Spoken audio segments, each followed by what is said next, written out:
Fala pessoal, bem-vindos a mais um episódio do Pod Mercado, onde a gente fala coisas que o mercado não fala. Hoje eu estou muito feliz.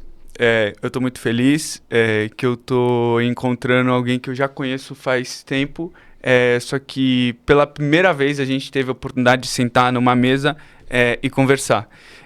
Eu estou aqui hoje com o João Bezerra Leite. João, seja muito bem-vindo. O João é um cara fora da curva. O João é um cara que se reinventou. Ele é um cara que está no mercado financeiro faz muito tempo. É um cara que tem altas e altas histórias na época que o mercado financeiro ainda era mato alto, e fez uma transição de carreira muito, muito interessante. Se jogou de cara no mundo de startup. Entrando aqui hoje, eu estava conversando, e aí, João, o que é novo? Ele, cara, eu tô fazendo tanta coisa nova que eu nem sei nem sei te listar tudo. Então eu acho isso muito legal. Eu acho que a gente vai ter aqui um papo que vale muito, muito, muito para muita gente. Vai ter muita gente escutando o que a gente está falando aqui hoje. Eu acho que isso pode ser muito esclarecedor. Então, João, mais uma vez, obrigado por estar aqui hoje. A gente estava até falando, a gente não vai seguir um script. Acho que a gente vai tocar as coisas que tocam o nosso coração, as coisas que a gente gosta de falar e consequentemente, acho que são coisas muito valiosas para outras pessoas. Antes da gente começar, acho que o primeiro ponto que vem na minha cabeça é... Cara, assim, você ficou mais de 30 anos no mercado financeiro tradicional, Banco Itaú, se não me engano. E um dia, né, um belo dia, você falou, existe um mundo novo que não é o mesmo mundo que existia quando eu comecei minha carreira. O que eu vou fazer? E o que me interessa? E sair de uma posição executiva de um banco tradicional para estar em conselho de startups, para estar em fundos de VC, para estar em comitês executivos de iniciativas disruptoras. Cara, você se reinventou. Eu acho que acho que hoje muita gente, com esse mundo acelerado que tem, e vê todo dia AI, inteligência artificial, notícia, papapá, se sente sobrecarregado e fala, putz, quem eu era não pode ser mais quem eu sou. Eu preciso me reinventar. Eu acho que você é um exemplo, porque tem gente muito mais jovem que você que tenta se reinventar. E você conseguiu isso muito bem. Então, acho que, para começar, eu acho muito legal a gente tocar nesse tópico. Legal. Obrigado, Ariel. Obrigado pelo convite para o Pod Mercado. Vamos falar o que o mercado não fala, né? Então, bora, né? Bom, super interessante o que você falou, porque realmente eu passei 36 anos como executivo no Banco Itaú. Então, quer dizer, o Itaú vai fazer 100 anos de história. Então, eu participei em 36% dessa história, né? Então, tem alguns tijolinhos que eu deixei lá e muitos que eu trouxe pedacinho comigo de recordação que estão aqui no meu bolso, né?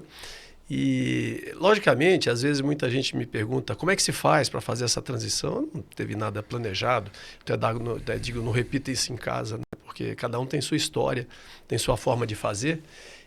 Mas eu diria que o principal ponto da minha mudança, quando eu saí do mundo executivo, eu acho que você tem que ter uma consciência muito grande que, como executivo de uma instituição, são das maiores instituições do país, que tem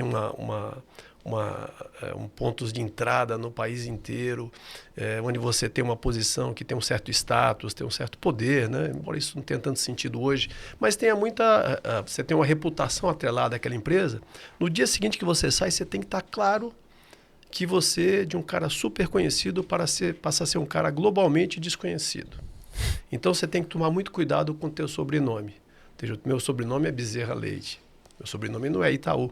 Por outro lado, Itaú é uma bagagem, é um carinho, é uma coisa que eu carrego. Eu tive que sair em função até do estatuto do banco. Eu acho que se o banco tivesse aberto, eu ficaria mais 10 anos, até com a energia que eu tenho, e porque existe uma troca, né? Você não fica 36 anos no lugar porque você não gosta, ou porque o lugar não gosta de você. Então tem uma empatia.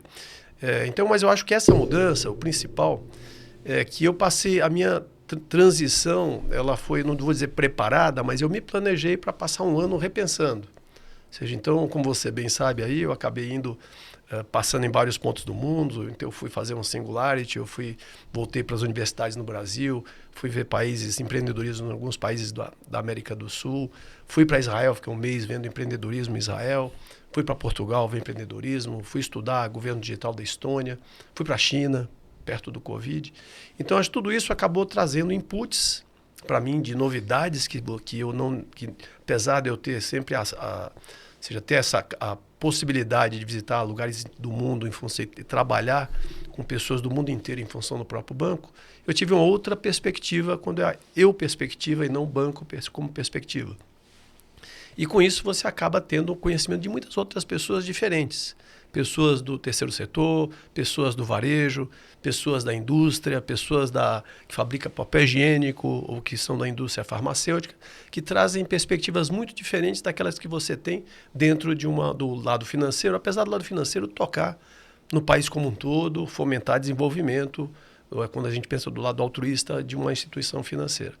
Então, acho que foi um ano de aprendizado. E nesse ano de aprendizado fui conhecendo muitas pessoas e aquilo me fez entrar e me juntar em alguns projetos como protagonista. Protagonista você não precisa ser chefe. Significa que aquilo que você está na pecinha que você ajuda está fazendo alguma diferença. A sua contribuição individual é muito importante. Então, acho que essa que foi a transição que me ajudou a, de repente, chegar hoje no que eu faço, foi esse ano que eu passei abrindo a cabeça, conhecendo pessoas diferentes, pessoas me conhecendo e gerando novas perspectivas, novas relações, novos negócios, e ao mesmo tempo sem esquecer, trazendo comigo aquela bagagem, aquele stack de conhecimento que a vida foi me trazendo até aquele momento, né? Então, eu vou dizer para você que foi 2019, isso de lá para cá, talvez eu tenha colocado mais uns 70% de coisas nesse meu stack de conhecimento em função da abertura que me proporcionou poder estar fora de não digo uma bolha de luxo, né, porque é um banco muito grande, mas onde você olha de uma maneira muito mais departamentalizada do que de uma maneira mais universal, né? Perfeito. E quando você saiu, você começou a não só conhecer pessoas, mas conectar pessoas também. Intermediar oportunidades. Alguém chegava para você e falava, João, legal. Você conhece alguém que tem uma empresa XYZ? Ou você conhece uma pessoa que tem essas e essas características? Ou você conhece um investidor, alguém que tem esse cheque? E aí você acabou se tornando uma peça que não era você que estava empreendendo, trazer as empresas trazendo, você se tornou a ponte, o lugar de passagem de pessoas, como se fosse a praça central de uma cidade, onde as pessoas iam lá e falavam, olha, estou precisando disso, estou precisando daquilo, e se tornou quase que um conector de oportunidade, um conector de pessoas. Olha, isso é verdade. Eu vou dizer, quando você faz isso de maneira genuína, e eu vou dizer, isso é a minha vida inteira, eu sempre fui genuíno em mentorar pessoas, em tentar ajudar, fazer essa conexão para fazer as coisas prosperarem, mesmo dentro do ambiente corporativo, isso também funciona. Mas eu acho que quando você faz isso acho que exponencia, né? Você fica mais visível. E muitas vezes sem buscar efetivamente um retorno ou monetização em cima do que você está mentorando ou que você está conectando. Até pelo prazer de ver aquilo acontecer. Mas isso acaba gerando oportunidades, né? E, por exemplo, hoje eu coordeno um pool de investimentos em fintechs na Bossa Invest. Não é que eu me planejei, fui procurar, me candidatei, me habilitei. Eu mentorava um CEO de uma startup que, por acaso, conhecia João Kepler, Pierre Schurman, toda a turma da Bossa Invest na época. Ele falou, não, você precisa conhecer a turma. E eu entrei lá como investidor, como co-investidor. E, de repente, como co-investidor, em algum momento, eu virei um coordenador de investimentos também. Então, essas coisas vão acontecendo naturalmente. Eu diria que isso que você falou, construir pontes de maneira genuína, de mentorar de maneira genuína. E toda mentoria, vamos combinar que ela não é só uma doação, né? É uma troca. Na verdade, uma mentoria sem troca não faz o menor sentido. Vira um palco e você está... A mentoria existe quando você troca. Eu sempre brincava que era mentorando e aprendendo, né? Eu não contava para ninguém, né? Que eu estava mais aprendendo do que mentorando. Porque, na verdade, lógico, eu tenho uma bagagem que muitos dos insights vêm do acúmulo de experiências que eu tive, né? Logicamente, experiência, conhecimento não é sabedoria. Você tem que saber juntar os dois e fazer aquilo virar sabedoria. E a sabedoria vem exatamente quando você consegue juntar as diferentes perspectivas de pessoas diferentes. E por isso que eu falo muito de liderança inclusiva, e não é uma questão de certo a fazer, é uma coisa do mais inteligente a fazer. E quando você traz isso, você acaba, essa mentoria, mentorando e aprendendo, acaba sendo algo muito positivo que te dá insights para fazer coisas diferentes, que é o que você me perguntou. Como é que você se reinventou? Eu não sei se eu me reinventei. Eu simplesmente sou a mesma versão, uma edição nova da versão que eu era antes, do cara que eu era antes já, né? Como diz o Cortella, né? E eu acho que essa é uma questão que você pode sempre evoluir, né? Tem muita gente que tem dificuldade de fazer isso, o que você faz no sentido de... Tem gente que conhece muita gente, tem gente que não conhece ninguém. Tem gente que se comunica bem, tem gente que se comunica mal. Tem gente que foi CEO, vice-presidente de grandes corporações de 30 anos e tem uma dificuldade em ser essa ponte. Eu acho que é muito mais uma arte do que uma ciência. Você falou em ser genuíno. Vamos tentar, eu acho legal desconstruir isso, né? Porque você falou, putz, eu fui conectando oportunidades e negócios naturalmente, e naturalmente oportunidades vieram para mim, às vezes sem eu querer, ou às vezes sem você saber que você fazendo aquilo, algo viria para você, e até melhor do que você possivelmente poderia pensar que fosse. Vamos desconstruir isso. Como que você fala assim... Putz, eu sou uma pessoa que saí de uma empresa, ou eu saí de um trabalho. E eu conheço muita gente ou não conheço muita gente. Como que eu posso fazer isso parecido ou de um jeito que o João fez? Como alguém faria isso? Puxa vida. Olha, primeiro, acho que esse é um problema que você tem que ter, a questão do viés, né? A gente tem um viés inconsciente e que não nos deixa, de repente, fazer algumas coisas de maneiras diferentes, né? Talvez um primeiro ponto para o executivo fica muito preso na sua rotina e ele deixa de fazer duas coisas super importantes que fazem ele refletir melhor. Primeiro, ir no chão de fábrica, que a rotina não deixa. Eu tenho muitas reuniões top line importantes que eu não posso ir no chão de fábrica.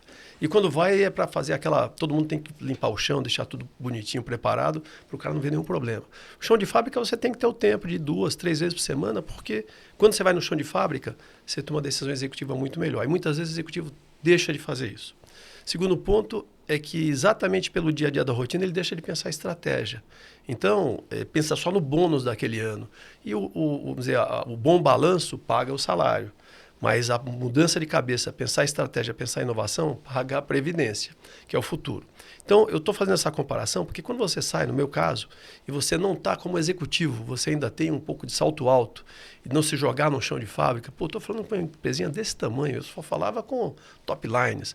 E, na verdade, aquela empresinha tem muito para ensinar, algo que uma corporação grande não sabe fazer, inclusive. E talvez essa empresinha quer bater de frente com aquela empresa gigante e tirar o lugar dela. E vai chegar um dia lá, ou vai ajudar, ou vai fazer o M&A. Mas o ponto você tem que ter uma humildade de entender que tem coisas para aprender. Que você não é aquele... Primeira coisa, acho que é essa, tá? E eu digo muito para os meus amigos da minha idade, hoje eu sou um jovem há mais tempo, né? Eu já tenho direito a estacionamento VIP no shopping, já posso andar de graça no ônibus, passo na frente de todo mundo quando eu vou quando eu vou entrar no aeroporto, né? Passo atrás dos meus amigos Diamond, Platinum, Gold, né? Eu passo e dou tchauzinho. E eu vejo que muitos dos meus amigos da minha faixa de idade, eles têm uma dificuldade muito grande de aceitar coisas diferentes. O grande problema do 60 a mais ou do 50 a mais é de repente achar que as coisas funcionam porque já aconteceu com ele daquele jeito. Ele quer repetir aquela experiência. Isso é o viés inconsciente. Então, a primeira coisa que você tem que fazer é assim, eu tenho que sair do viés inconsciente para o viés consciente. Para ver, puxa, eu faço mesmo, eu puxo para o lado que é o lado do meu status quo, do meu lado confortável. E se desconfortar, mas você tem que estar à vontade para se desconfortar. Uma vez que você faz isso a primeira vez, a segunda vez é mais fácil, a terceira é mais fácil. Não quer dizer que não dói, porque é que nem a dor de você malhar, né? Você malha, tem dor, mas o resultado vem em algum tempo. Então, acho que o primeiro ponto é tirar esse viés de como uma pessoa que esteve na corporação, esteve acostumada a ser ajudada o tempo inteiro e tem que começar a lidar diretamente e não achar que é desmerecedor falar de repente com uma pessoa que está começando uma startupzinha, que é pequenininha, ou falar com um pequeno comerciante que está trazendo insights que você não tem quando você acha que só tem que conversar com Sim. os diretores executivos da outra empresa. Né? Sim, e você tocou um ponto interessante porque você é um cara que estava 36 anos no Itaú, estava falando com gerentes sêniores, diretores, presidentes e vice-presidentes, conselho de administração de outras empresas. E você saiu e foi falar com pequenos empreendedores. Mas, na verdade, você é a exceção. A média das pessoas no Brasil, eu vejo, são pessoas que não têm acesso a esses diretores, a esses vice-presidentes, presidentes, conselhos de administração, acionistas. Nunca viram essas pessoas na vida. São pessoas boas. E talvez a maioria das pessoas são, por exemplo, as pessoas que você mentora. São as pessoas que estão na startup, são os pequenos e médios empreendedores. E eles querem conectar com essas pessoas. Eles querem criar relacionamento. Eles querem também ser uma ponte de oportunidade. Como você enxerga que alguém, nesse nível, pode fazer isso? O que essa pessoa E aí vem a pergunta, né? Eu acho que você falou de troca. Aí a pessoa pergunta, quem sou eu para ter uma coisa para agregar para essa pessoa? Porque essa pessoa tem dinheiro, tem conexões, ela tem tudo. Por que essa pessoa falaria comigo? Cara, eu gosto muito. Você sabe que você conhece bem também. Eu tive em Israel. Hoje em dia, toda essa polêmica em torno do que está acontecendo, infelizmente, lá na região. Mas em um momento passado, eu tive em Israel e uma das coisas que eu aprendi, duas coisas muito interessantes em Israel, né? Você não tem que copiar, porque não se copia porque é impossível, né? Isso. O nível de empreendedorismo em Israel é o que é, porque em função de toda uma história, de geopolítica, de história. Teve um empreendedor que falou assim, eu não conheço nenhum empreendedor aqui que não conhece a história e os valores da sua pátria, da sua terra. Né? E esse é um dos valores importantes. A religião é muito importante para o empreendedor, a forma como ele se comporta. E duas coisas que eu achei muito interessantes, uma é aquela expressão que eu gosto, que é chutzpah. Chutzpah. Que, na verdade, teve uma empreendedora que falou para mim assim, eu não tenho medo aqui, nós empreendedores de Israel não temos medo, mesmo sendo uma empresinha de 2 funcionários, 3 funcionários, de ir lá nos Estados Unidos e falar com o CEO de uma grande empresa, porque eu tenho algo muito importante para entregar. Então, é algo que, quando você pega o empreendedorismo do Startup Nation, é exatamente esse lado de não ter a síndrome do impostor. Eu confio no que eu estou fazendo, eu vou fazer a diferença. E tem uma coisa no Chutzpah que assim... Só para as pessoas saberem, Chutzpah é falar eu vou fazer, não importando com a opinião dos outros, eu consigo, boldness em inglês, né? Boldness, É abrir o peito e falar eu posso, é ter a coragem, é ter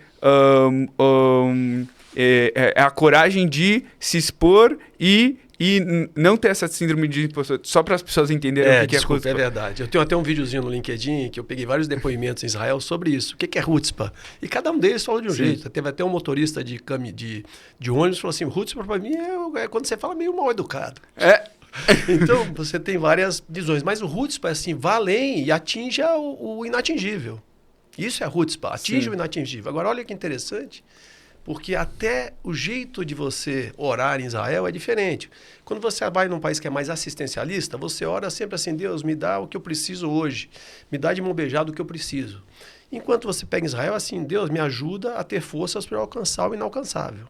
Então, essa postura... Muito interessante. Eu acho que vale para qualquer um. Eu diria que quando eu trago algo de Israel com relação ao empreendedorismo brasileiro, é assim, cara, assim... Trabalhe, ganhe forças para alcançar o inalcançável. Não desista no meio do caminho, porque a gente acaba tendo... Nós tivemos uma criação muito assistencialista no Brasil. Sim. Infelizmente, faz parte da nossa história, dos nossos 500 anos de história. E até hoje, 40% da população hoje está na Bolsa Família. Eu acho que essa é uma questão que... eu diria que o assistencialismo é uma questão até para ser discutida, que é o UBI, né, que se fala no mundo inteiro, em função de inteligência artificial, mas... O lado assistencialista de você se conformar e não que aquilo é algo que você pode te ajudar a crescer, né, a empreender, ele acaba sendo muito ruim para um país. Então, eu acho que para uma pessoa vale a mesma coisa. Ou seja, aquele cara que é pequenininho, ele tem que ter a cara de pau. Acho que como se falam, o João Kepler sempre fala da história, e eu conheço quem é o empreendedor, do cara que chegou do lado dele e fez um pitch. O cara chegou no banheiro do lado do João Kepler e começou a fazer um pitch naquele momento. Quer dizer, cara de pau, né? E o cara conseguiu o investimento. Certo? Porque era um bom negócio e o cara não perdeu a oportunidade. Ele acreditava nele, ele falou, o que eu tenho a perder? O não eu já tenho. Exatamente. Aquele famoso não eu já tenho, né? A porta fechada eu já tenho. Então eu acho que para você, assim, aquele negócio, você quer ganhar na loteria? Porra, compra o bilhete, né? Pelo menos, né? Então acho que tem que ter um pouco do teu esforço. E você tem que meter as caras, né? Ir atrás, né? Eu acho que existe muita... E tem muito... A gente fala tem muito executivo que tem a maior vontade de mentorar também e não sabe como. Eu mesmo na Bossa, quando a gente criou os pools... Mas o quê? Não sabe se expor? Não sabe se apresentar? Não, acho que não sabe como conectar também. Entendeu? Você não sabe como conectar. Eu mesmo como executivo não necessariamente era fácil de me conectar. Apesar de ter Endeavor, de ajudar... Mas... Mesmo que o executivo tenha muitos recursos e mesmo que ele tenha os dois lados de gente que quer... Que ele tenha tudo na mão dele, ele não sabe fazer essa intermediação. Lógico que ele tem que achar algumas hubs para fazer isso, tá? Então, se de repente você vai no Cubo, vai no Nova Bra, vai na FEA Angels, vai no BR Angels, vai na Bossa, ele tem que saber se conectar para começar a fazer algo para poder mentorar. E o que a gente faz muito nas fintechs lá na Bossa é para cada fintech a gente puxa um mentor. E o mentor, às vezes, é um executivo de um banco, às vezes é um CEO de uma outra empresa, é um investidor que... E para o investidor aquilo tem um valor enorme. Na hora que você passa a mentorar uma startup e vê, para alguns executivos de compliance que investem lá conosco, quando na hora que ele mentora uma startup, ele passa, em vez de ter uma visão departamentalizada de risco, ele passa a ter uma visão de uma companhia como um todo. Agora, aquela visão de risco dele ajuda muito lá dentro da empresa. E ele acaba sendo uma bridge para o resto dos investidores. Então, se tem um outro problema que ele não conhece, ele traz, ele divide e volta de novo a solução. Aquilo ali foi um aprendizado para ele. Você sabe também, eu sou conselheiro de uma fintechzinha no Peru, que no final é do Grupo Credit Corp. Então, hoje é um grupo enorme, acabei tendo essa possibilidade de ajudar o grupo como um todo, como protagonista. Né? E o pessoal, o que você está fazendo no Peru? Porque você também não conhece um país aqui do lado, a gente olha com preconceito. Eu falo, estou fazendo meu MBA. Tem um monte de coisa para aprender lá e a gente não presta atenção, acha que aqui a gente também a gente subestima nossos vizinhos, quando tem muita coisa interessante, muita coisa para aprender também e muita oportunidade de negócio também. Então, um pouco dessa visão, assim, chegou eu sempre gosto de uma conversa. Se alguém me procura, você sabe bem disso, nós nos conhecemos assim. Sim. A conversa sempre adere. Se eu não tivesse conversado com você há uns anos atrás, nós não estaríamos aqui juntos hoje conversando, com essa possibilidade de exposição, de oportunidade de troca, oportunidade de compartilhar conhecimento com as pessoas também, né? Então, acho que as coisas são, não deixe de lado, não deixe seu preconceito atrapalhar o seu aprendizado. Eu acho que você falou muitos pontos. O que eu peguei aqui é o primeiro... Chutzpah, se coloque a barriga no balcão, se force a estar nos lugares certos, nos centros onde pessoas também querem estar. Não tenha medo, que Chutzpah tem a ver com não ter medo. Essa coisa que você fala, que você fala, olha, eu vou falar com todo mundo pelo menos uma vez. Se a conversa foi ruim, eu não repito. É isso aí. Isso aí. E se a conversa for boa, isso pode me levar a lugares inimagináveis.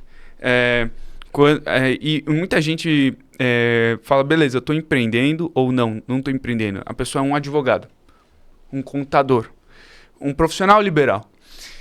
E fala, putz, está acontecendo muita coisa de inovação, de transação, de M&A e tal. E elas... porque eu acho que o brasileiro... e eu não julgo errado, não. Ele olha muito para o umbigo. Ele pergunta como eu posso ganhar com isso, né? Que é uma visão muito curto-prazista. De novo, não julgo. As pessoas têm que colocar comida na mesa, as pessoas têm que ter dinheiro para viver, não julgo. Mas muitas vezes o brasileiro é curto-prazista. Enquanto você vai fazer um evento de networking, você vai, por exemplo, para a Estônia, ou você vai em Nova York, pode ser que você conhece alguém que te conecta com essa pessoa e você fica 6 meses se relacionando com essa pessoa e ela não te pediu absolutamente nada. E não te pediu nenhum favor? Nunca. É diferente. Eles não precisam do dinheiro. Eu não acho que tem a ver com dinheiro. Eu acho que tem a ver com... O brasileiro tem uma visão mais curto-prazista da coisa. Que às vezes é bom, às vezes é ruim. Então, acho que uma coisa interessante falar aqui tem uma frase que eu gosto que fala... em inglês fala... the bigger the vision, the wiser the intention, né? Quanto maior a visão, isso é certíssimo. Mais inteligente é a intenção. No entanto, as pessoas precisam comer. As pessoas precisam se beneficiar desses relacionamentos, dessas intermediações, dessas conexões de negócio.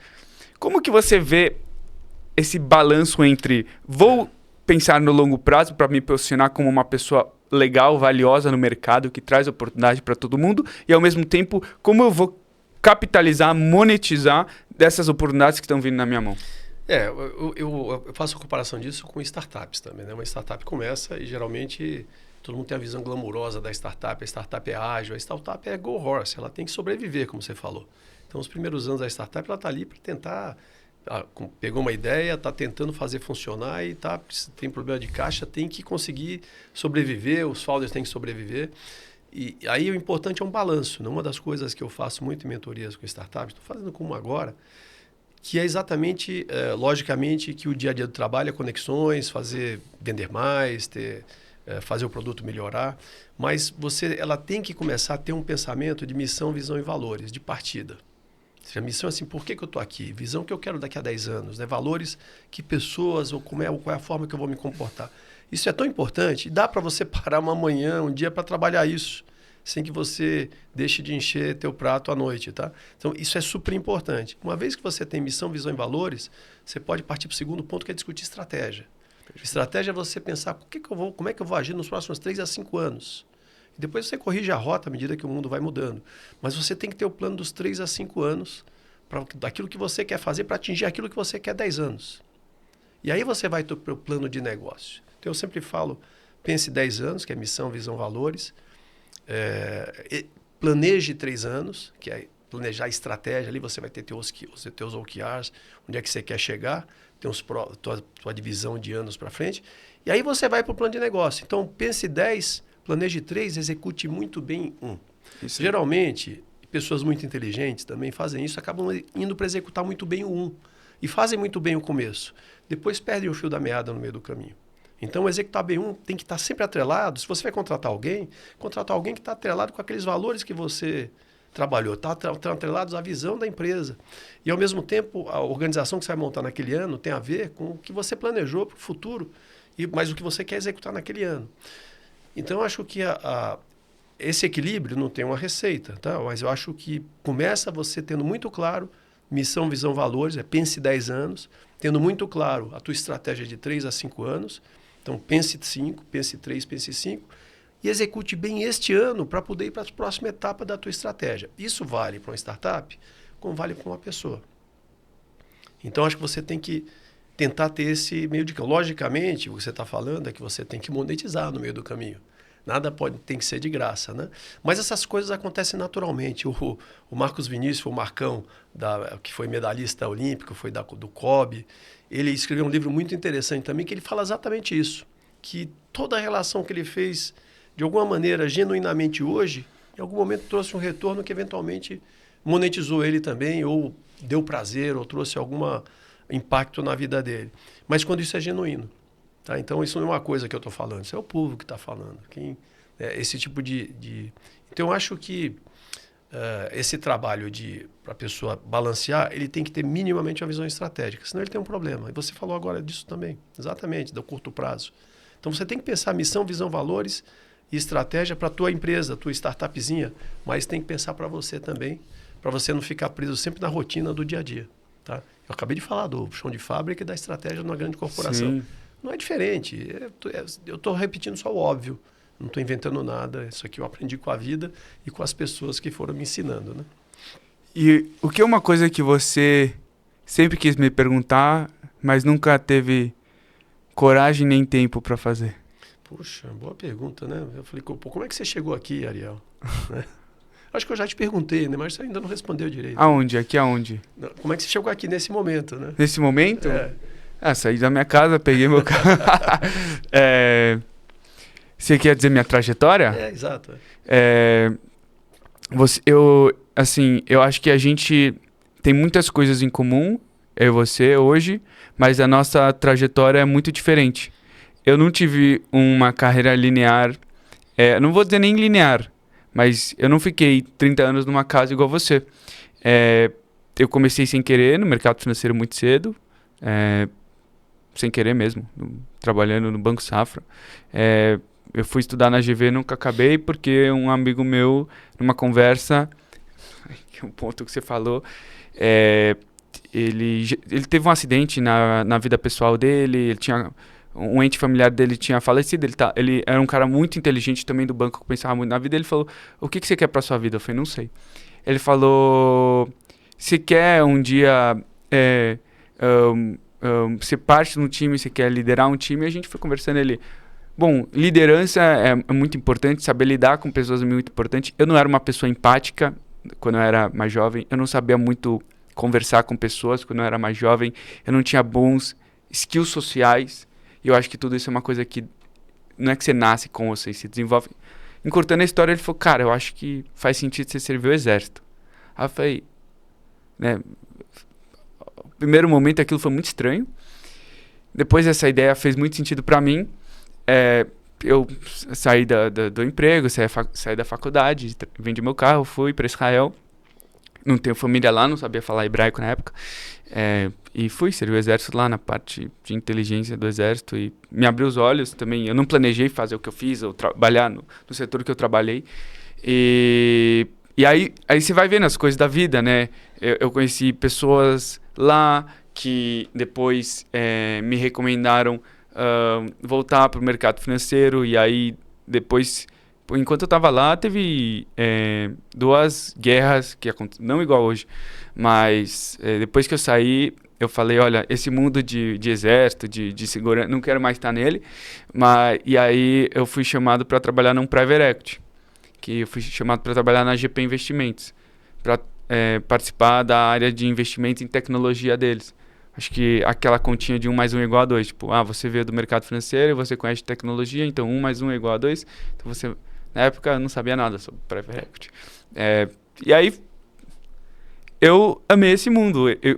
Igual você gostou muito do mercado financeiro, igual você gostou muito do mercado de startup, do mercado de inovação, isso conectou profundamente com quem o João é e falou: este mercado, eu me sinto vivo e vibrante e consigo contribuir para ele. Eu tive o mesmo sentimento.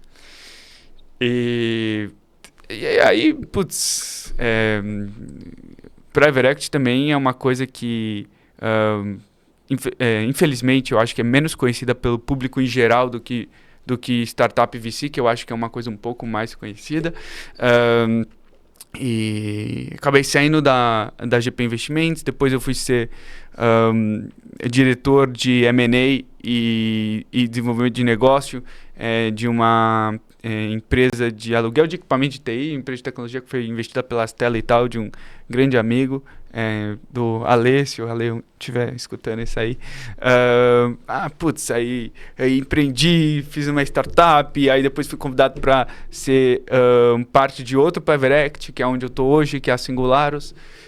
E aí, a gente, nesse tempo, eu acho que uma coisa que eu gostei foi falar com pessoas. Eu não sei quantas pessoas trabalhavam, eu não vou dizer nunca embaixo de você, mas trabalhavam no seu time no Itaú. Quando eu saí de Israel, quando eu saí do exército, tinham 617 pessoas que, enfim, eu era responsável e corresponsável por elas. E eu acho que uma coisa que eu gostei muito era falar com pessoas. Eu acho que você tem uma bagagem tão grande, João, e não dá para comparar bagagens. Você tem vários arranhões e cicatrizes e etc. Todo mundo tem, né? Na maior ou menor proporção, eu também tenho as minhas. E aí onde a gente falou, por que a gente não senta numa mesa, entra num estúdio igual a gente está hoje e compartilha coisas que o mercado não fala. Daí veio o podcast. Legal. A gente já fez vários episódios. E um dia me deu um estalo na minha cabeça. Eu estava assim num domingo falando: quem são pessoas legais que eu já falei no passado, gostei muito do papo, eu acho que seria muito valioso outras pessoas ouvirem. Aí eu lembrei de você. Muito legal. Gente, nós estamos aqui no podcast Pod Mercado. Meu convidado de hoje é o Daniel. Ai, que engraçado. Você falou um negócio interessante, que a questão de anos de trabalho, de experiência. Às vezes a pessoa tem 10 anos de atividade e tem 1 ano de experiência só. Tá? Então, acho que não subestime um pouco o que você aprendeu, porque acho que você tem uma experiência realmente espetacular, mesmo em Israel. E tá, um dos vídeos que eu fiz em Israel, tem um amigo que ele hoje é VP de um centro de tecnologia, e ele comentou que a experiência dele também ficou na inteligência. Ele fala que quando você entra no exército aqui, em particular em Israel, você muda realmente o significado da tua vida, porque você pode... Primeiro que você pode tomar conta de equipamentos de $1 bilhão, você tem que ser responsável por pessoas, como você falou. Você aprende o back-office, para depois você ir para uma startup, você está muito mais preparado. Sim. Do que... E a outra coisa, às vezes você passa por uma situação de tensão dentro do exército, aquilo muda a perspectiva da tua vida. Total. Também, quando você passa por uma situação de vida ou morte. Então, acho que são experiências que muitas vezes são únicas, também inigualáveis, e que são muito ricas na perspectiva do que você vai fazer para frente, né? Do Sim. que você vai fazer ou do que você não vai fazer, né? Sim, uma coisa que no Brasil você deve ter visto, tipo, Putz, empreender no Brasil não é um país igual a Estônia que você foi visitar, ou Estados Unidos, que aqui se você empreende, você pode depois fechar a empresa, você pode dar 10 anos num passivo ainda, você pode dever para Deus em todo mundo. Se você vir inadimplente no Brasil, seu nome vira sujo. Se você sai na rua, você pode ser assaltado. Teve o plano Collor, que bloqueou o dinheiro das pessoas. O Brasil é um país que as pessoas... Tem muito risco no Brasil e com razão as pessoas têm muito medo. Em Israel, uma coisa que você falou lá existe uma existência à vida coletiva, ao Estado. Não é que, pode ser que vai ter inflação, lá pode ser que, a minha casa, o meu Estado, minha família, daqui a um ano não vai existir. Não é que eu vou estar quebrado, não é que eu vou estar com uma dívida, é que não vão existir. E eu acho que quando você tem essa faca na cabeça, você... Por incrível que pareça, eu acho que a chutzpah que você falou sai disso, é tipo, o que eu tenho a perder? É aquela coisa, desculpa a expressão, já tá na chuva, já tá na chuva pra se molhar, já tô na merda aqui que eu tenho pra perder. E isso fala, tipo, já tô aqui, então, tipo, bora, né? Então, eu acho que uma coisa, por exemplo, a gente fala, né, putz, cara, empreender em Israel, eu acho que é um dos lugares mais difíceis de empreender no mundo. Fala, nossa, Ariel, como assim? O mundo de startup... mas é muito difícil mesmo. É um tentando ganhar vantagem do outro. É um país pequeno, é um país com gente muito inteligente. E quando você vai... Cada vez que você vai para mercados maiores, empreender fica um pouco mais fácil. Tanto que quando você empreende lá, quase nenhuma solução criada lá é para o mercado consumidor de lá. É para o mundo. É isso. E o que você está falando, assim, se você pegar... Eu acho muito rico também você que depois que trabalhou 36 anos no Itaú, que viu tanta coisa, que você conheceu o Brasil inteiro, você viajou o mundo um ano para conectar todas as experiências que você teve aqui no Brasil, experiências brasileiras, com a visão do mundo e depois juntar A mais B para criar um ser muito legal. E uma coisa que você falou cara, eu gostei dos elementos psicológicos e o jeito de agir israelense. É isso que eu entendi de você. Acho que se você pega isso, e tem seus defeitos também, tá? A gente pode fazer depois, mas se você pega e se aplica no Brasil, eu acho que é uma fórmula de muito sucesso. E eu vejo você fazendo isso. Você falou que você passa na fila do aeroporto primeiro, que você tem vaga presencial, mas você tem chutzpah. Eu consigo ver isso em você. Eu vejo o seguinte, eu até falo muito com relação a essa questão. As pessoas, quando chegam aos 50, por exemplo, elas, principalmente em países assistencialistas como o nosso, elas começam a se olhar de uma maneira descendente. Ou seja, começam a olhar a ladeira abaixo. Mas aos 50 anos, no mundo de hoje, você está na metade da tua vida adulta. Então, o teu olhar tem que ser ladeira acima, não ladeira abaixo. Quando você pensa dessa maneira, gente, é ladeira acima, eu tenho mais 30 anos, pelo menos 30 anos da minha vida. Então, é metade da minha vida adulta. Você tem que se olhar nessa perspectiva. Assim, você toma outras decisões.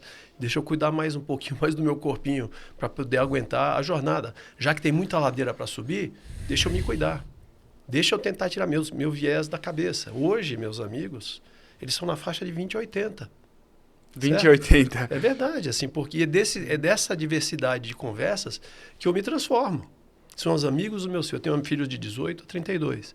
E eu me relaciono com os amigos do meu filho de 18. Tenho que entender essas pessoas de maneira... Se eu tiver a cabeça fechada, eu vou só estar no meu grupinho dos meus amigos da minha faixa etária. Eu diria que talvez na minha faixa 70% tem uma cabeça um pouco mais retrógrada, mais reacionária. 30% tem uma cabeça mais à frente, porque se entrega, tem menos medo da mudança, de trocar o status quo.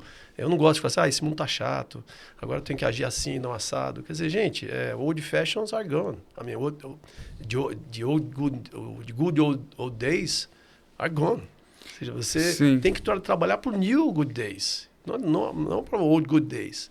Você tem que buscar os novos dias bons, né, felizes, e não voltar para os dias velhos, porque já passaram, já não servem mais para nossos filhos, né? Sim. Então, eu acho que aqui, acho que você tem que olhar de uma maneira, com a perspectiva de que a ladeira, você tem ladeira acima, então você tem que ter energia, você tem que ter roots para isso, né?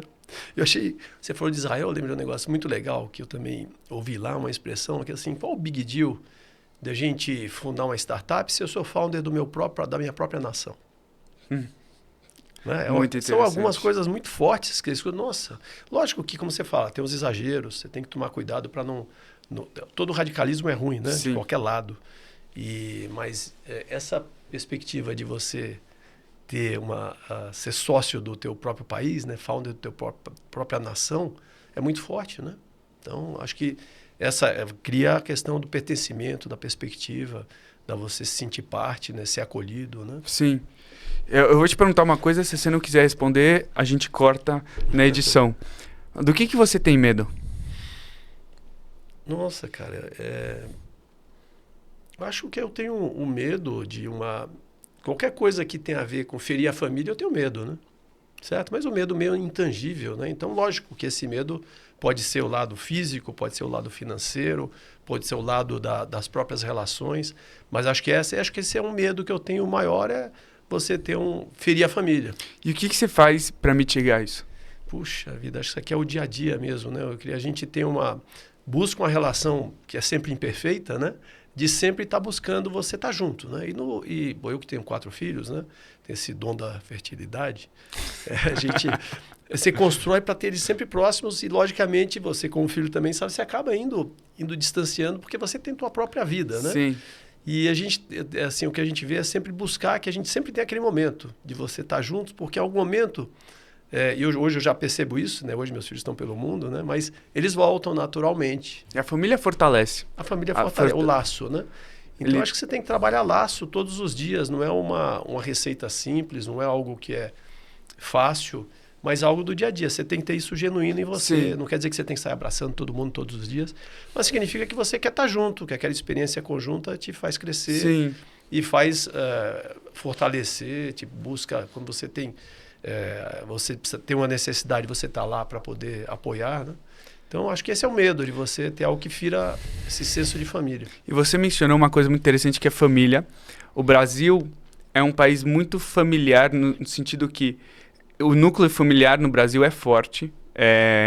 Existem muitas empresas familiares pelo Brasil. Acho que a maior parte das empresas do Brasil são familiares, poucas são corporações sem caráter familiar. Israel também é um país familiar, os Estados Unidos é um país muito menos familiar, as pessoas não percebem isso, que quando você faz 18 anos, você já há mais de 50 anos você vai embora da sua família, você vai pro outro lado do estado, você conhece um homem ou uma mulher, se forma uma família lá, estuda, trabalha, e 1, 2 vezes por ano você vai se encontrar a sua família em Thanksgiving e tal. Então, família e trabalho no Brasil são duas coisas meio que inseparáveis. É muito legal e eu respeito muito o que você fala de aproximar a família, estar próximo da família. Eu acho que é muito louco porque tem gente que tenta empreender, mas o jovem, né, fala, eu consigo tudo sozinho. Eu sou forte, eu sou inteligente, eu vou me virar. E com mérito próprio vai... E acha investidores, e acha conselheiros, e acha funcionários, e vai, e empreende, conecta negócio, faz dinheiro e tal. Só que eu não acho que é uma fraqueza, eu acho que é uma fortaleza quando você tem uma família e se apoiar na família. Fala, putz, o cara se apoiou na família. Putz, ele pediu ajuda do pai, da tia, do tio, do irmão. Empreendeu junto com o irmão ou com a irmã. Estão empreendendo juntos.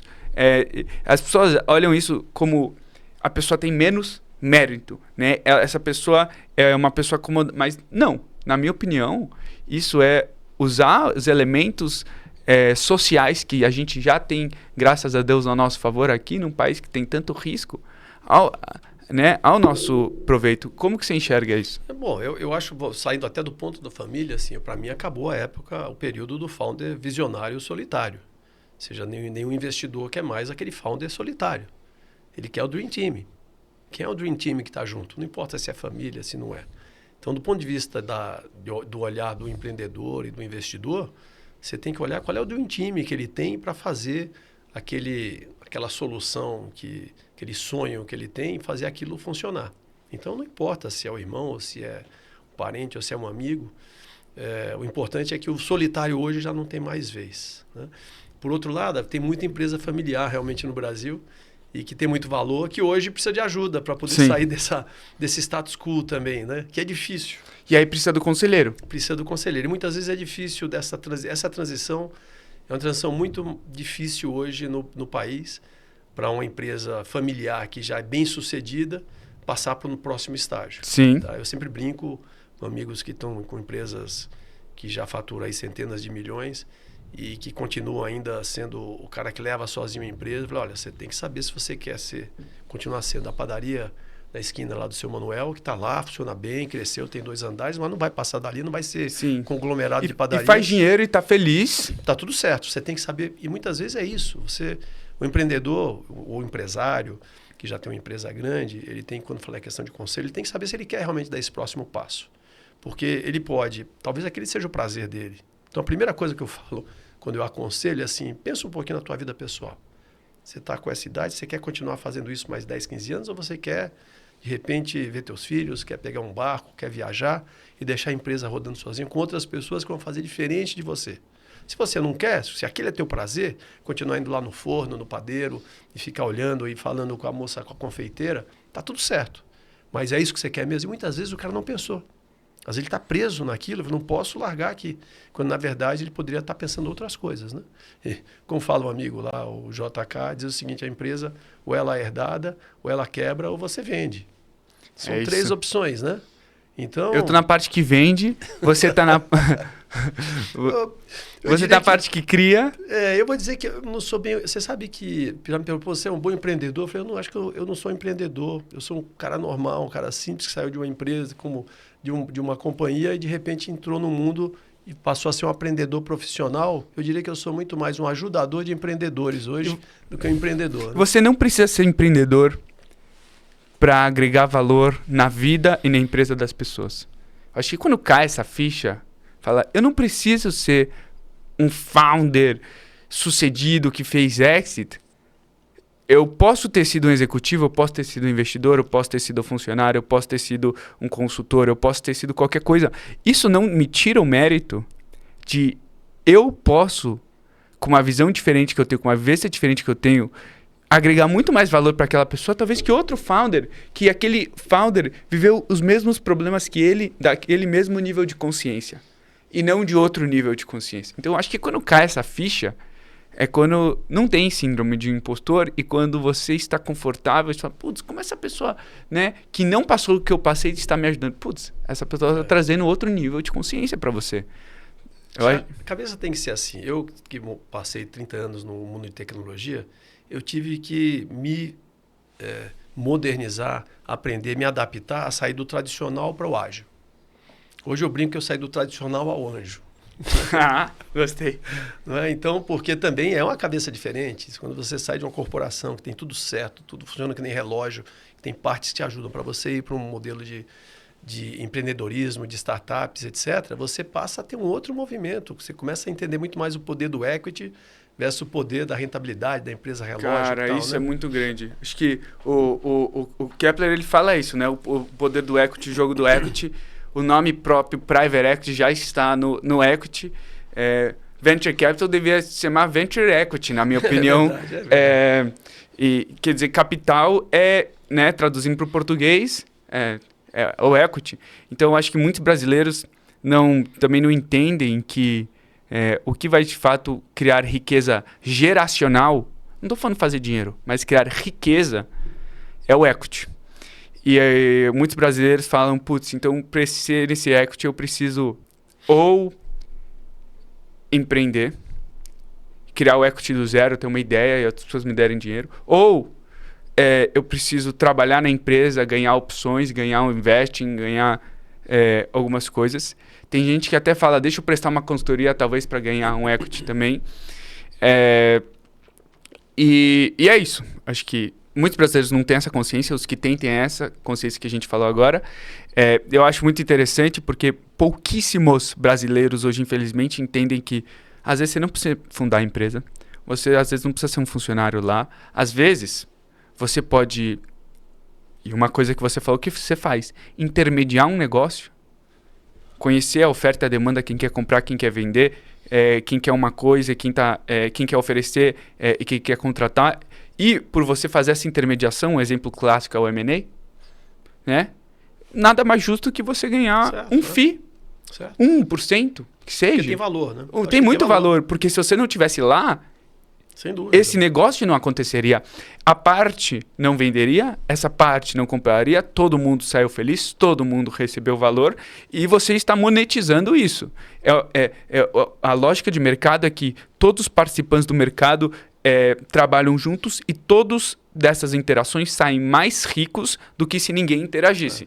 Essa é a lógica do mercado. Então, eu acho que é muito louco isso que a gente está falando, porque muita gente não entende que você não precisa fundar a empresa, você não precisa trabalhar lá. Você pode desenvolver o dom igual você desenvolveu, de saber falar com as pessoas e intermediar coisas, ser uma ponte, ser a praça da cidade. E com isso você também construir sua renda, seu patrimônio, e que não é pouco. Porque quando a gente está falando de negócio, não é negócio de R$100. Tem negócio grande que rola aí. E eu acho que essa consciência muitos brasileiros não têm. E eu acho que você falou um ponto importante, né? Quando você tem a consciência de equity, mesmo para quem está lá trabalhando no dia a dia, quando você fala de que você busca a remuneração em equity, significa skin de game. Significa que você vai fazer... E quando você fala skin de game, significa pertencimento, significa protagonismo. Então, acho que tem outras formas de você trabalhar, de entrar no empreendedorismo e trabalhar para fazer parte de uma construção de algo novo, né? Sim. E eu vejo muita gente também que sai do mercado corporativo e olha o investimento anjo com certo glamour e entra de cabeça. Quando o investimento anjo não é para amadores, né? Não, cara. Então, o cara tem que estudar. Com muito cuidado. Método. O cara entra e outro que entra em investimento anjo e acha que atrás de dinheiro fácil, sempre dá ruim. Quando você tem que ir atrás do sonho, você tem que skin the game, talvez você tenha que trabalhar equity com investimento anjo, lógico que já é equity, né? Mas você tem que ter uma visão de que você vai trabalhar, sofrer, ganhar e se realizar junto com aquele empreendedor e com aquele startup. Não é um lugar onde você põe o dinheiro como um fundo de renda fixa ou um fundo de ações, você vai ganhar muito ou ganhar pouco, mas você tem que estar lá para sabendo que aquilo leva tempo também, né? Sim. Então, por isso que eu sempre falo para quem quer começar, vai de turma, né? Sim. Se junta com VC, se junta com um Fair Angel, se junta no ADV Angel, se junta com alguém que já faz, Sim. Aprende primeiro, para depois você dar teus passos. Aquele negócio, se você quer ir rápido, vai sozinho, mas se você quer ir longe, vai junto. Exatamente. Para fechar, tem alguma coisa que você gostaria de falar ou perguntar que não foi falado, não foi perguntado hoje? Cara, você falou um negócio de sucesso, né? Como é que... a questão de ser bem-sucedido, e muita gente fala, pô, mas você foi um cara bem-sucedido na sua transição, você atingiu sucesso. E muitas vezes essa questão do sucesso, e às vezes isso me incomoda um pouco, né? Porque sucesso, para mim,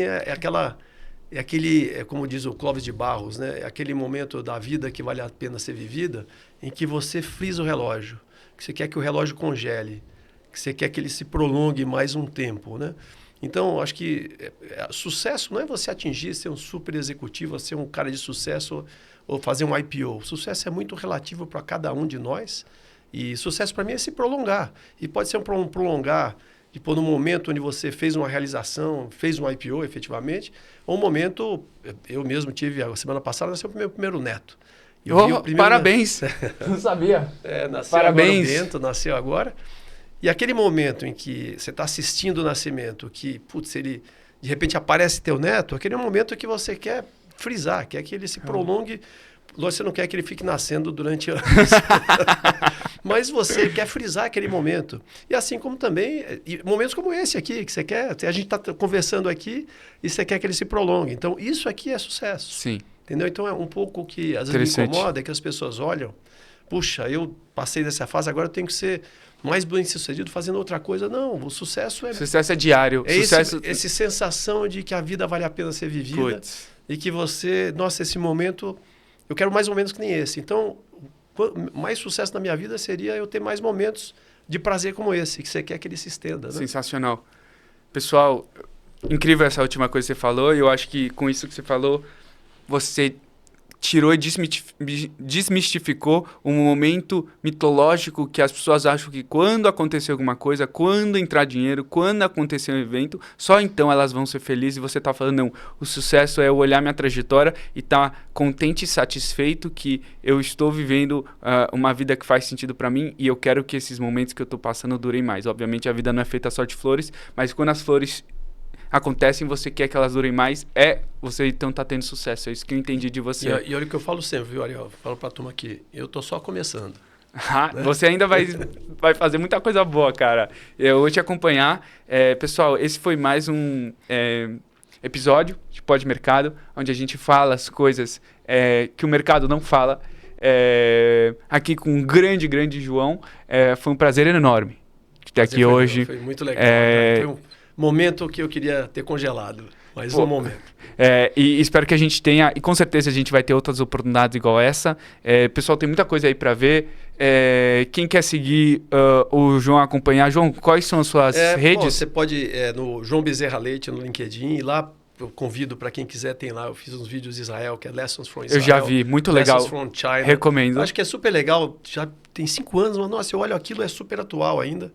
E então convido vocês a participarem lá. E meu Instagram é muito mais pessoal, mais umas brincadeiras que eu faço das minhas viagens, que é Bezerra J. Legal. Pessoal, essas são as redes deles. Eu vejo todos vocês na próxima edição e um abraço e até breve. Isso aí, obrigado.